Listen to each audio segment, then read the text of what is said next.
A MacBook would be a sleek, independent housecat that values elegance and simplicity, while a Windows PC would be a highly trainable, versatile working dog, ready to adapt to whatever task you throw at it. You've heard it here first. Cats are Macs, dogs are Windows laptops. Thanks for watching. Oh, here we go, the Mac versus Windows laptop debate again. How very original, Tom. You're not wrong, but there actually has been some rather big changes recently.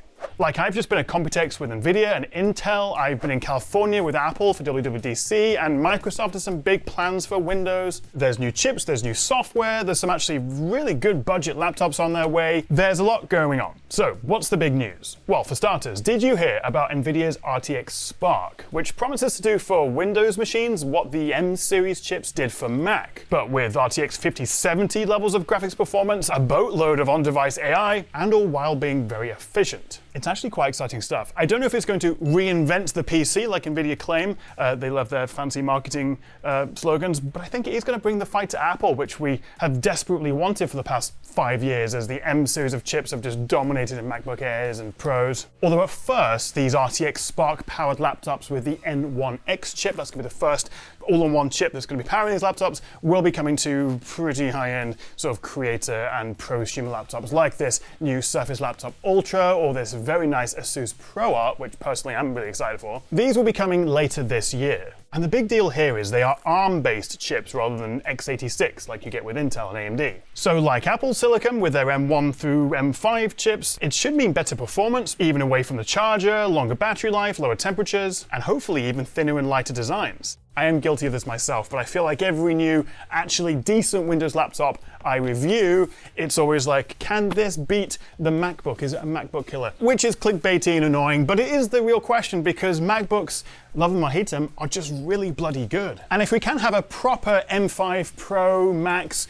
competitor with all the RTX benefits like DLSS 4.5 and frame gen and reflex, the CUDA acceleration, the NVENC encoders and decoders if you're editing video, in a variety of form factors, which is what Windows machines do well, although undoubtedly the folks over at Qualcomm who make the Snapdragon chips are thinking, hang on, we've been doing this for a couple of years now, why are we just talking about this now? Very succinctly, the problem there was Windows wasn't ready, Microsoft wasn't ready for full proper optimization of ARM-based chips on Windows.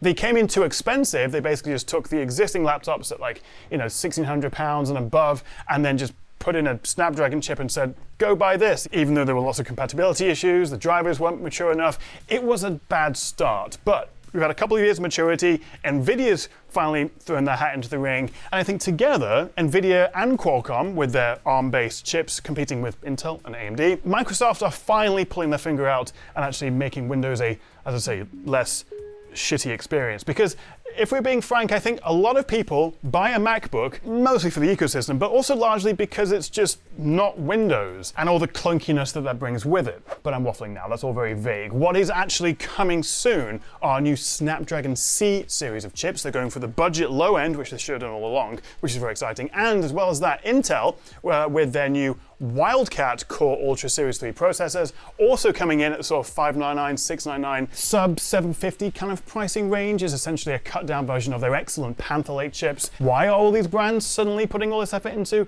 more affordable budget laptops? Maybe it's something to do with this guy, the MacBook Neo, which for me so far is laptop of the year. Yes, you can get better specs, slightly more RAM or storage or a high refresh screen on a similarly priced Windows laptop, but there's no better all-round laptop in a aluminium chassis with this quality of screen and touchpad and keyboard and webcam and speakers. And that gets you in the Apple ecosystem for $599 or $499 if you're a student or a teacher. So everyone else now is not only fighting the rising cost of components on one side, pulling prices up, but then Apple with their vertical integration of, building their own software, their own laptops, chips, that efficiency. I don't know how Windows OEMs are going to make any money, but this is why competition is good. And now we're seeing some properly good, cheap Windows laptops rivaling the MacBook Neo. I'm not saying for their battery or not, we'll have to do full tests and reviews, coming from all the big brands like Asus with their new VivoBooks and ZenBooks. So in the world of Windows PCs, there's a lot of new hardware coming, both in terms of laptops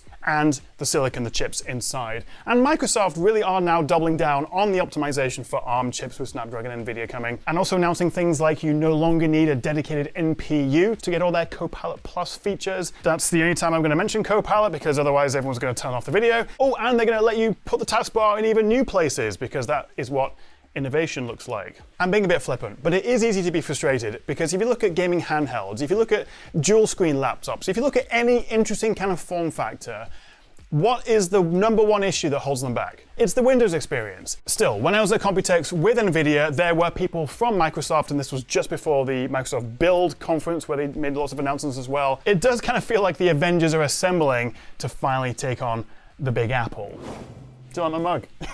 Just got this from the Visitor Center at Cupertino as I came back from WWDC, where everything was about Siri AI and Apple Intelligence. I actually came out of the keynote thinking, what was that? Where were like the grounded, interesting new features that were actually going to make my life more useful and not just telling me that Apple Intelligence is less rubbish? Well, having actually now downloaded the macOS 27 Golden Gate software, there is some nice new stuff there. Regardless, even if the software hasn't changed significantly, the combination of the hardware, the macOS software, and of course the broader Apple ecosystem arguably just makes this unbeatable right now.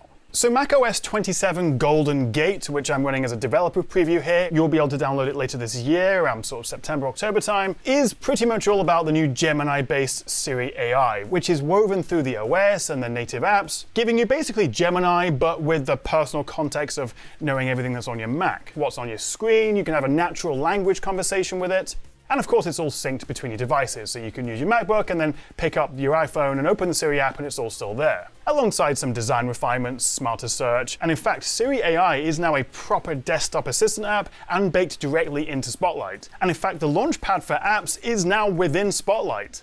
I've made a whole video with my favorite features of Apple's new software, so I'll leave a link to that. However, not so good news if you live in Europe, as pretty much all of these Siri AI features will not be available to you, and there's no timeline for when it will. Europe blames Apple, Apple blames Europe, if you're wondering. Still, there's a reason why the MacBook Air is the single most popular laptop in the world, and even maybe soon taken over by the Neo. Why are MacBooks, Neo, Air, or Pro doing so well right now? Well, as I say, it's the Apple ecosystem, it's the performance on and off battery, it's the proper all-day battery life, the fact they run cool and quiet for the most part, or silently with the fanless Neo and Air. Pretty much everything runs well, except for still having a fairly limited gaming library, but Apple did a terrific job with the transition away from Intel and x86 to their own ARM-based Apple Silicon, something Windows has not been able to do anywhere near as seamlessly. MacBooks are polished, they're easy to use, with pretty bulletproof reliability, and something that gets overlooked a lot, you have decent resale value, and you can take it into an Apple store if you have any problems.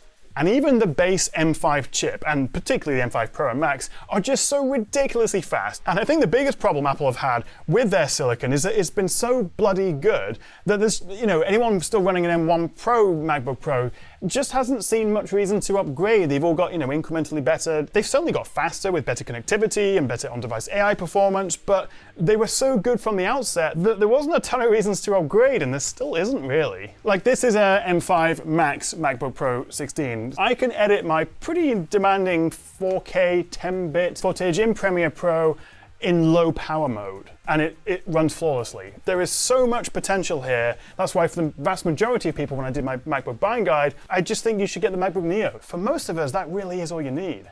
And finally, it's the little things, like regardless of which MacBook you buy, you're going to get a metal chassis that they're going to be easy to set up. You're getting a great color-accurate display, top-notch trackpad, lovely speakers and keyboards across all the models. It's just a very polished product.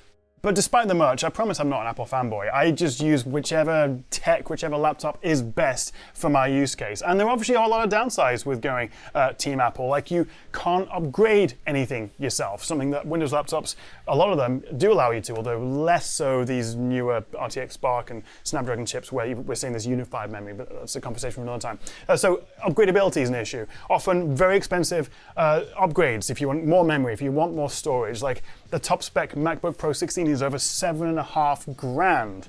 Although you are getting 8 terabytes of storage, maybe just get an external SSD and save like $4,000. Windows, of course, has a much wider app selection and tons of legacy apps, which a lot of professionals and companies still need. Also, with Apple, as nice and as safe as it is, you are kind of locked into their ecosystem. And sticking with Apple really does limit your options. I mean, there's 3 laptops to choose from of various configurations and specs, but there's a Neo, an Air, and a Pro, and in a couple of different sizes. If you want anything that has 2 screens, that flips around, is a touchscreen, allows you to upgrade it, is designed for gaming. While the fragmentation of Windows is one of its biggest drawbacks, it's also one of its biggest selling points. The variety, the upgradability, the potential discounts even. Proper gaming laptops, higher refresh, OLED displays, more ports and connectivity options, and also dedicated graphics cards like an RTX 5070, 80, 90. Yes, there is diminishing returns in terms of price and performance, and it also makes your laptop more expensive and heavier, the fans run louder, but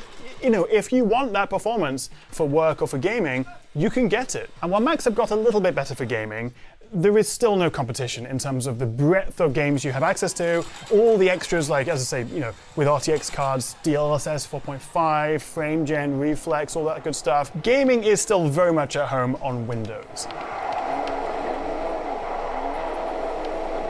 Everyone's different though, and while I do personally use a MacBook Pro 16 most of the time, one of my absolute favorite Windows laptops right now as I'm recording this is this Asus ZenBook A16. This is a Snapdragon X2 Elite Extreme chip. So this is ARM-based, which means I'm getting, as I say, basically the same performance on and off the charger. Excellent battery life, it runs cool and quiet. Basically all the benefits that you get from a MacBook, but in this case, in a 16-inch chassis, which actually weighs less than a 13-inch MacBook Air with a 120Hz OLED display. This is not sponsored in the slightest, none of this video is, but I think this is a terrific laptop. So why do I use this? I don't know if you saw it, but I made a whole sort of Apple Dream setup video recently, which was very expensive and quite hard to put together, but it really did show off how good the Apple ecosystem is in terms of the hardware products and also just the ecosystem with AirDrop and continuity and now with Siri AI. It's a lovely warm prison to be in. And if you consider the Windows equivalent of a MacBook Pro, let's say an Asus ProArt P16, similar money, similar design, there's definitely been a lot of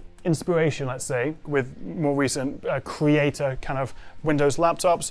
But when you have an NVIDIA graphics card, an Intel chip running a Microsoft Windows product with a dozen other components from different OEMs, you're just never going to match the efficiency of an Apple product. And while Snapdragon and soon to be NVIDIA are riding in to try and save Windows PCs with their ARM-based chips, I do want to give massive credit to Intel, who have come such a long way in the last 2 or 3 years in improving battery life, performance, both on and off battery, gaming optimizations, actually making Windows a better experience as well. Again, not sponsored. I think what a lot of people forget is there is absolutely room for both. I use a Windows desktop for gaming. I use this MacBook laptop for work and for using on the go. It all comes down to what you need and how much you want to spend. Apple, I think most of us can agree, have been dominating for the last 5 or 6 years, and it's been fantastic for the consumer, for me and you, having such good workhorse laptops.